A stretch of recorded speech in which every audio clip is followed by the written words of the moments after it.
El uso útil que hacemos de la energía atómica es producir vapor para mover turbinas de vapor y generar electricidad. Pero este proceso lleva asociado varios problemas, siendo los más notorios el riesgo de explosión, la contaminación que las explosiones producen y la basura radioactiva generada, que será peligrosa incluso por miles de años.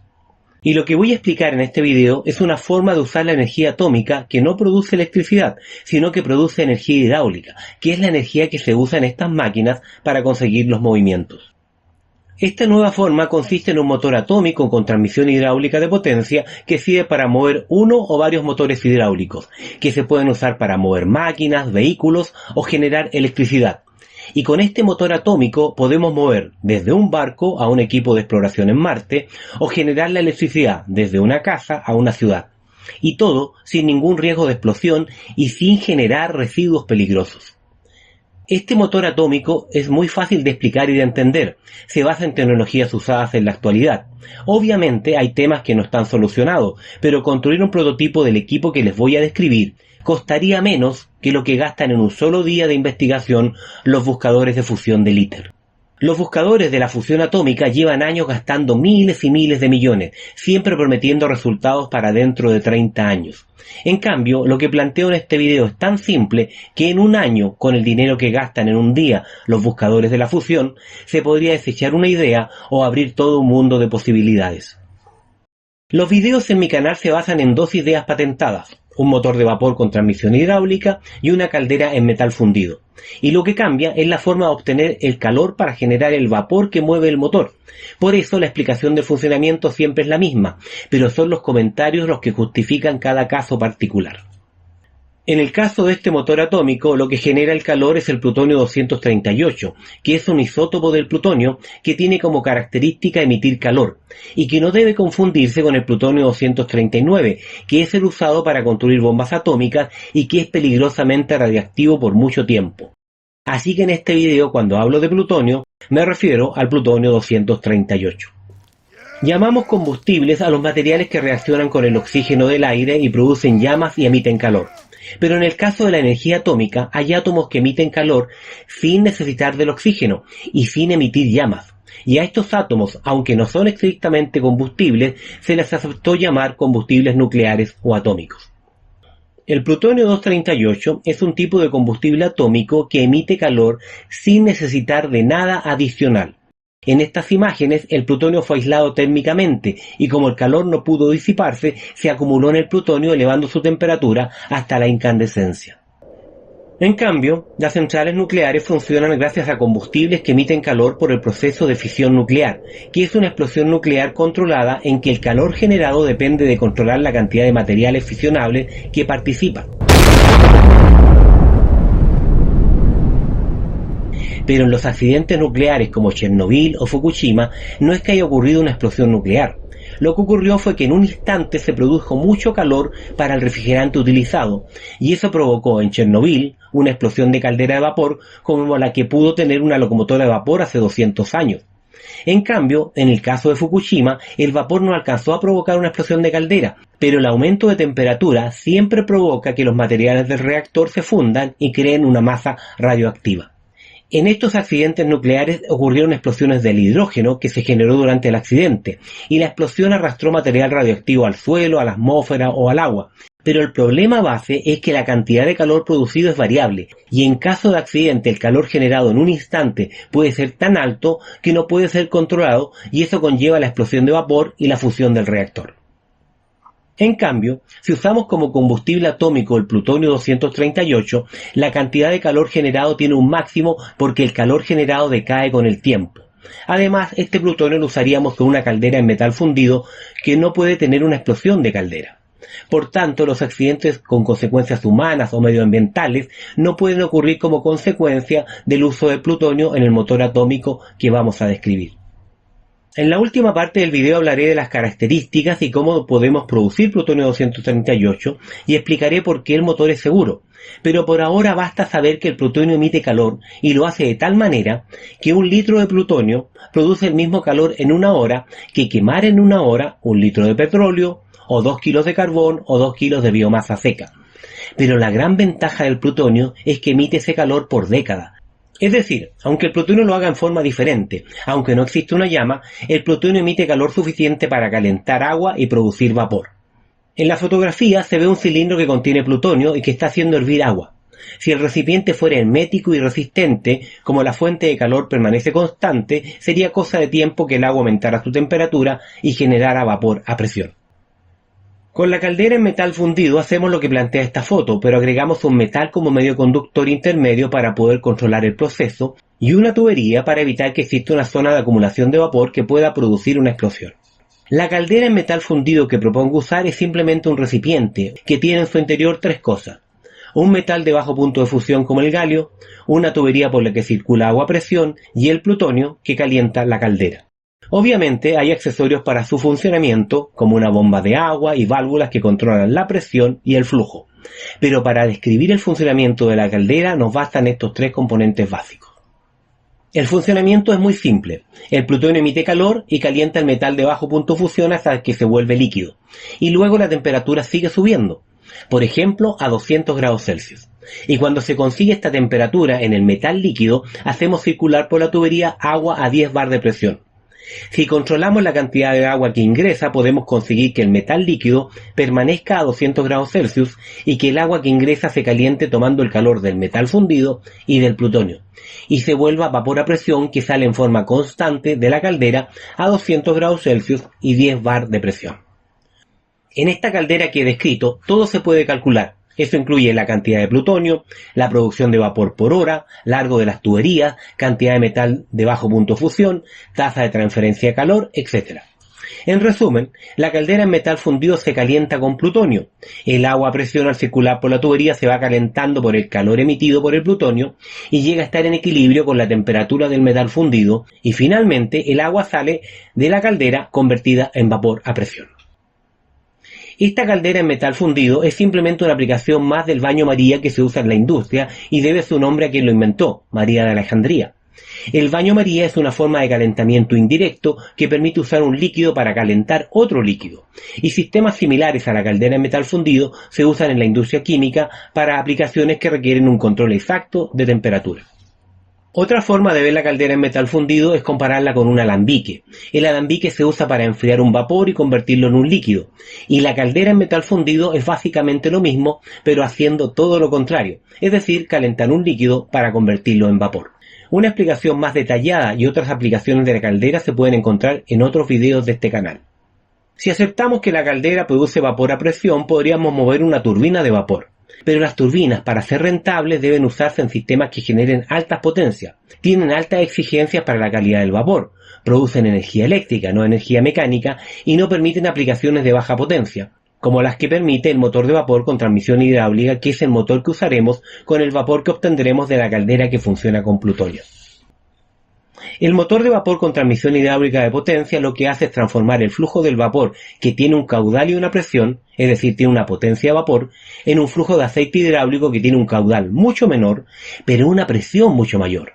Y usamos ese caudal de aceite para mover cilindros y motores hidráulicos. Lo que hace el motor de vapor hidráulico es transformar la potencia del vapor en potencia hidráulica con pérdidas mínimas.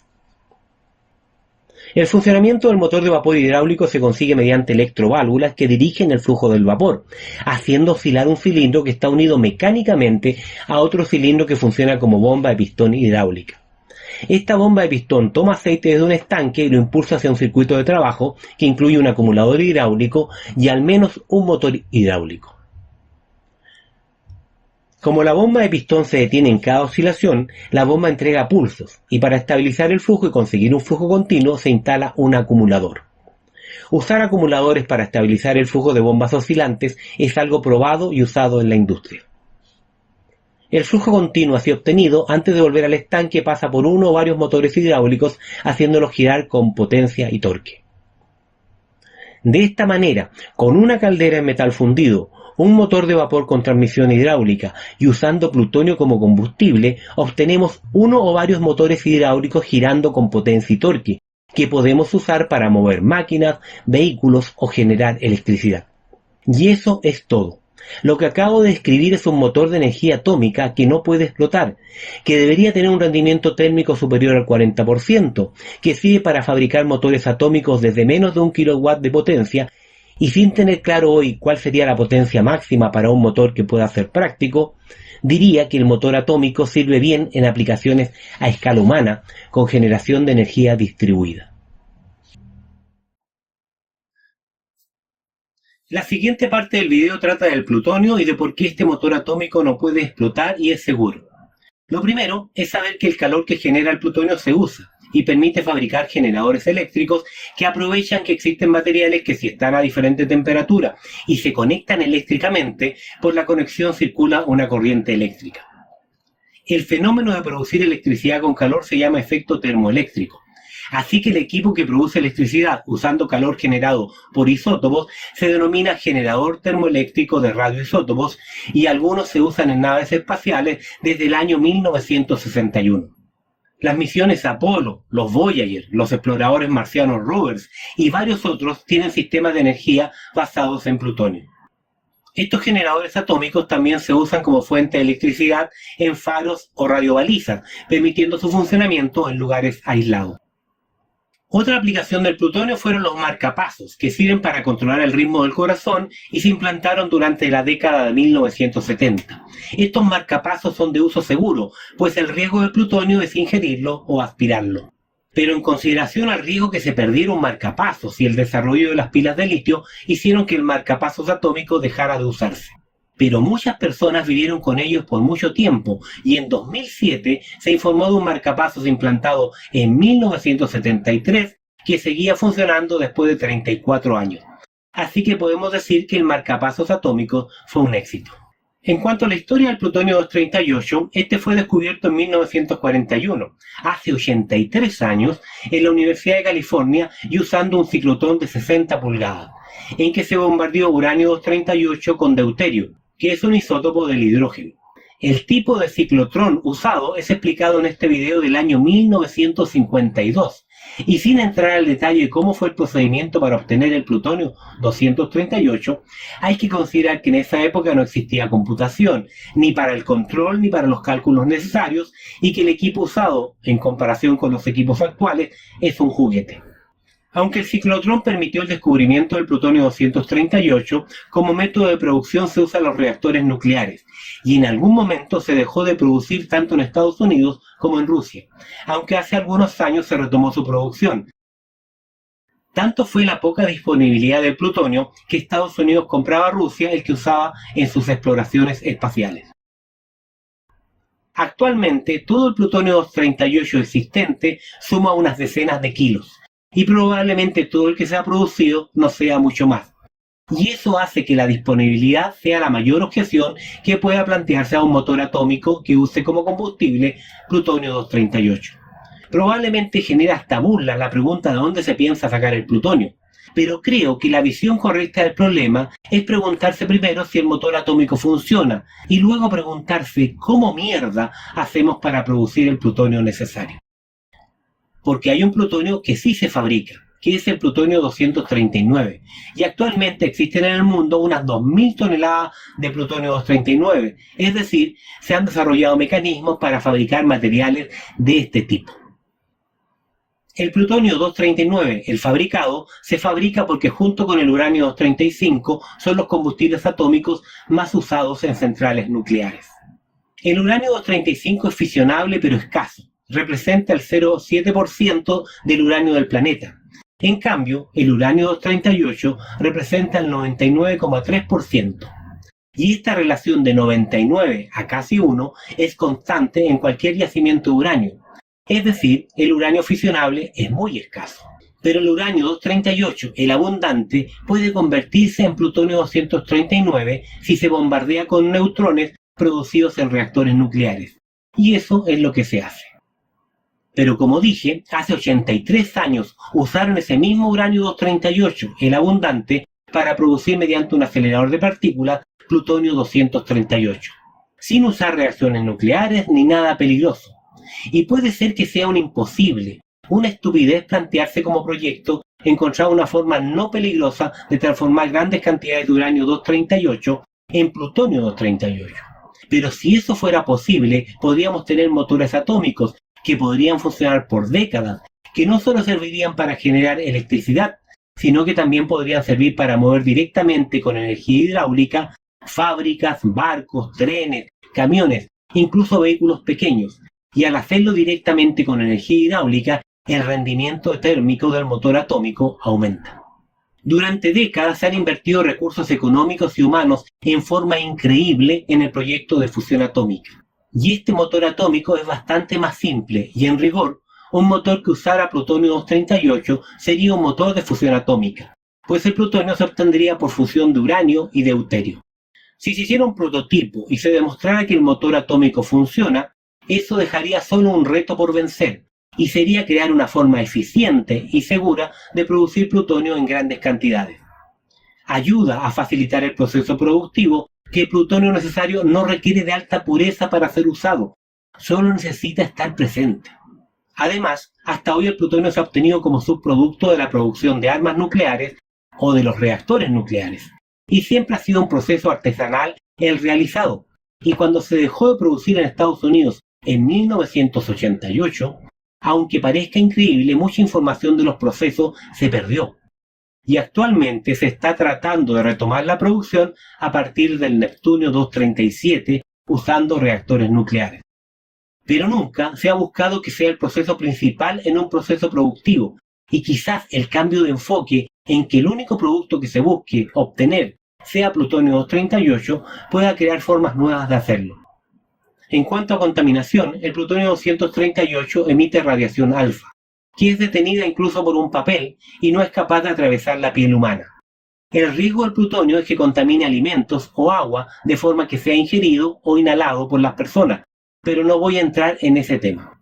El plutonio 238 con el tiempo se degrada y con una vida media de solo 87 años se convierte en uranio 234, que es el tercer componente natural del uranio en la Tierra. Y tampoco es peligroso. Es decir, después de usado el plutonio se podría almacenar con precauciones mínimas y sin dañar el futuro de los que vendrán.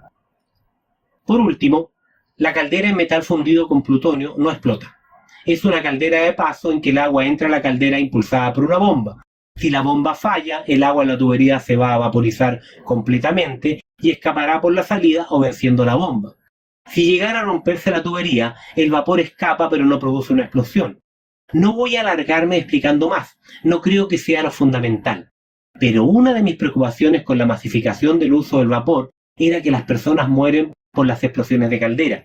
Y en parte, buscando cómo evitar estas explosiones, inventé esta caldera que por diseño no puede explotar. El otro riesgo asociado al motor es contaminar el suelo, el aire o el agua. Pero el plutonio usado en el motor tendrá la forma de esferas, cilindros, alambres que no presentan riesgo de poder ser comidos o inhalados por las personas.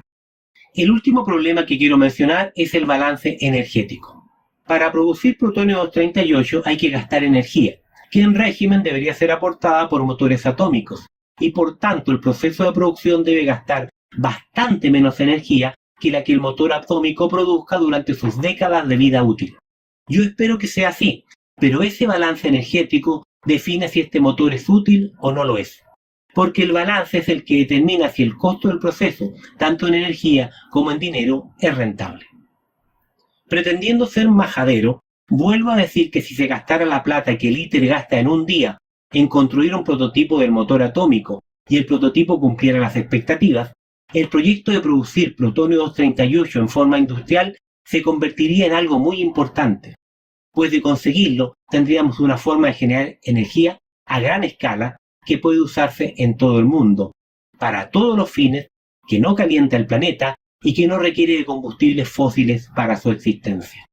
Pues con vapor, usando fuentes sustentables para obtener la energía y usando el mismo tipo de motor de vapor con transmisión hidráulica, se pueden hacer todos los procesos. Sé que las ideas que he planteado en este video van contra los paradigmas de esta época en que todo busca ser eléctrico. Pero es una idea tan simple que no creo que merezca ser votada solo por ser demasiado diferente a todo lo que hoy se hace. Si crees que hay una posibilidad en lo que aquí escuchaste, da un me gusta, comenta, comparte, que son las únicas herramientas que a una persona introvertida con ideas nuevas y sin contactos le van quedando para dar a conocer esas ideas.